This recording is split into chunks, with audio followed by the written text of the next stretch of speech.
रूस और यूक्रेन जंग में परमाणु बम गिरने का संकट मंडराने लगा है। यूरोप में वर्ल्ड वॉर छिड़ने की आशंका और ज्यादा तेज हो गई है, क्योंकि यूक्रेन के राष्ट्रपति जेलेंस्की ने ऐसी हिमाकत कर डाली है कि पुतिन अब यूक्रेन समेत पूरे यूरोप में त्राहिमाम मचा सकते हैं। जेलेंस्की ने रूस पर हमला करके अमेरिका समेत नेटो के 32 देशों को जंग में फंसा दिया है। कैसे, रिपोर्ट में देखें।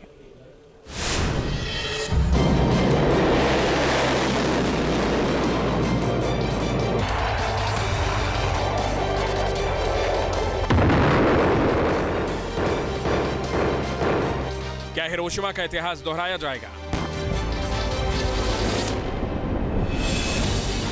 क्या यूक्रेन समेत पूरा यूरोप तबाह हो जाएगा? क्या रूस अब परमाणु बम से विनाश मचाएगा?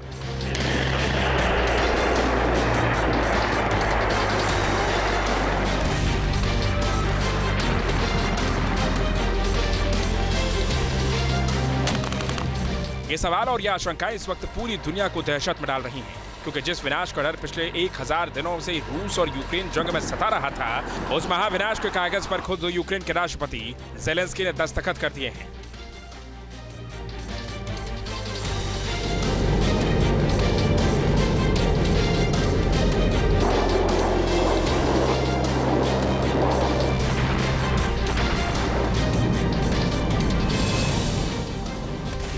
जेलेंस्की ने अमेरिका की इजाजत मिलते ही रूस के ब्रायंस्क इलाके में लंबी दूरी की मिसाइल से हमला करके वर्ल्ड वॉर का ऐसा सायरन बजा दिया है, जिसकी गूंज नाटो के 32 देशों में भी सुनाई देने लगी है। जेलेंस्की ने पूरे यूरोप को खतरे में डाल दिया है।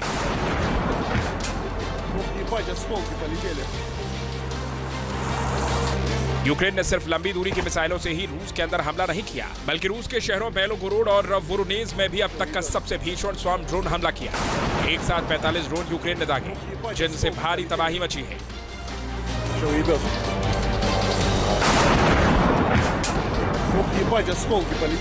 यूक्रेन की हिमाकत से रूस का पारा हाई है, और सबसे बड़ी बात कि यूक्रेन ने हमला ऐसे वक्त में किया जब पुतिन ने अपने परमाणु नियम बदल दिए हैं, और वो अब किसी भी दुश्मन देश पर परमाणु बम गिरा सकता है। यानी जेलेंस्की ने खुद उस परमाणु महाविनाश को न्योता दे दिया है, जिसकी आग में पूरा यूरोप भी झुलस सकता है। रूस किसी भी वक्त नाटो देशों पर भी हमला कर सकता है, क्योंकि नाटो देशों के ही हथियारों से यूक्रेन अब तक जंग में टिका हुआ है और अब रूस को सीधे चुनौती दे रहा है।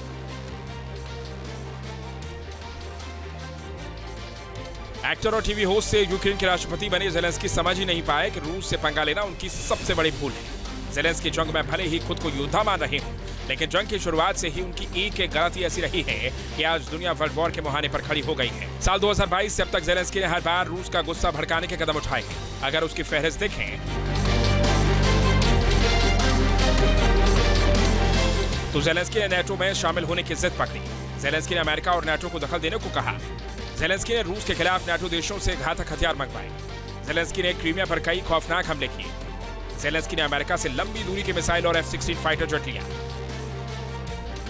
रूस जंग के दौरान पुतिन बार बार जेलेंस्की को चेतावनी देते रहे, लेकिन जेलेंस्की नहीं माने, और अब उन्होंने यूक्रेन में एक और हिरोशिमा और नागासाकी बनाने की स्क्रिप्ट लिख ली है, तो नाटो देशों को भी महायुद्ध में फंसा लिया है।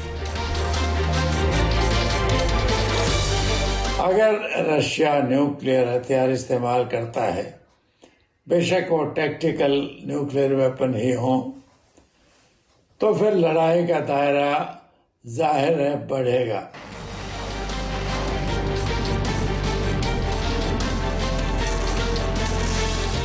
नाटो देश पहले से ही रूस के निशाने पर रहे हैं, और अब चाहकर भी रूस के प्रकोप से बच नहीं पाएंगे, क्योंकि जंग में रूस इतना नुकसान झेल चुका है कि अब रुकेगा नहीं।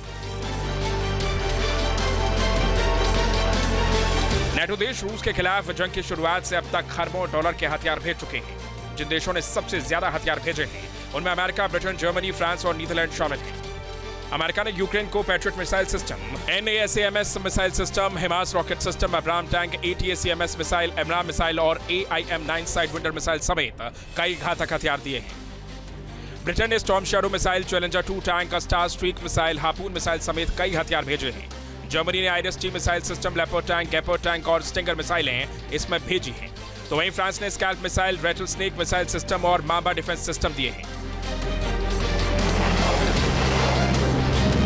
इन हथियारों के अलावा भी हजारों मैनपैड मिसाइलें और गोला बारूद की खेप नाटो देशों ने भेजी हैं। डेनमार्क ने अब तक 6 F-16 फाइटर जेट यूक्रेन को दिए हैं, जिससे जेलेंस्की की बाछें खिली हुई हैं।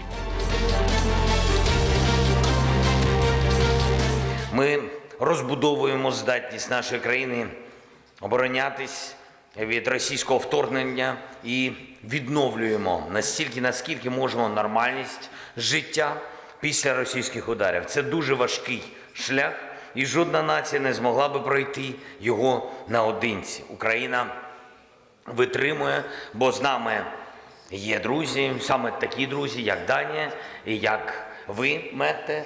Дуже вам дякую. Особисто твоєму лідерству і твоїй команді, і народові. Дуже дякую.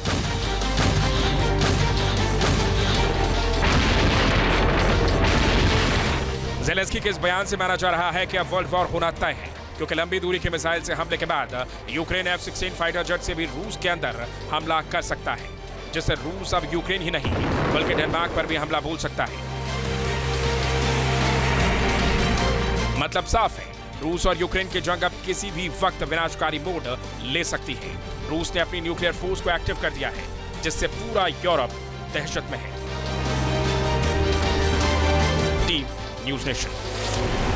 न्यूज नेशन अब व्हाट्सएप पर खबरों के ताजा अपडेट के लिए न्यूज नेशन के इस QR कोड को स्कैन करें।